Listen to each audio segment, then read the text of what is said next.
চলো বন্ধুরা, একটা ইলিশ মাছের খুব সুন্দর সহজ রেসিপি তোমাদের সাথে শেয়ার করতে চলেছি। প্রথমে ইলিশ মাছগুলোকে ভালো করে ধুয়ে পরিষ্কার করে নিয়ে ওর মধ্যে একটু নুন আর হলুদ দিয়ে ভালো করে মাখিয়ে ম্যারিনেট করে রাখতে হবে 5 থেকে 10 মিনিট। এরপর কড়াতে তেল দিয়ে তেলটা একটু গরম হয়ে এলে ওর মধ্যে ওই মাছগুলোকে পরপর দিয়ে দিতে হবে।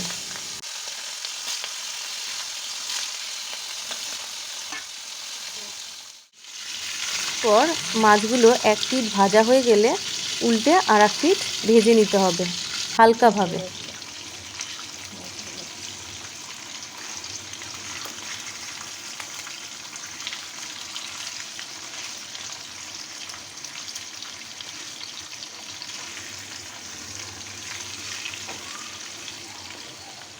পর মাছগুলোকে আমি তুলে নিলাম এক এক করে।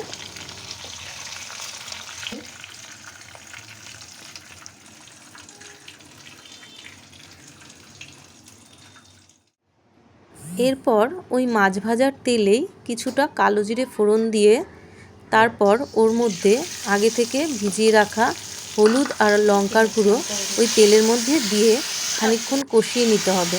কষাতে কষাতে মশলা থেকে যখন তেল ছেড়ে আসবে তখন তার মধ্যে কিছুটা পরিমাণ মতন জল দিয়ে দিলাম।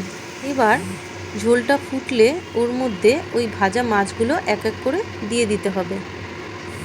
এরপর কিছুটা সর্ষে বাটা আগে থেকে আমি মিক্সিতে রেডি করে রেখেছিলাম।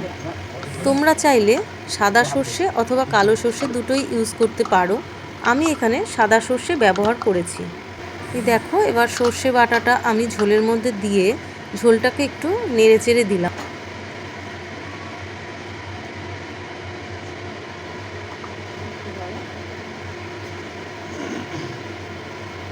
পর কয়েকটা চেরা কাঁচা লঙ্কা আমি ওই ঝোলের মধ্যে দিয়ে দিলাম।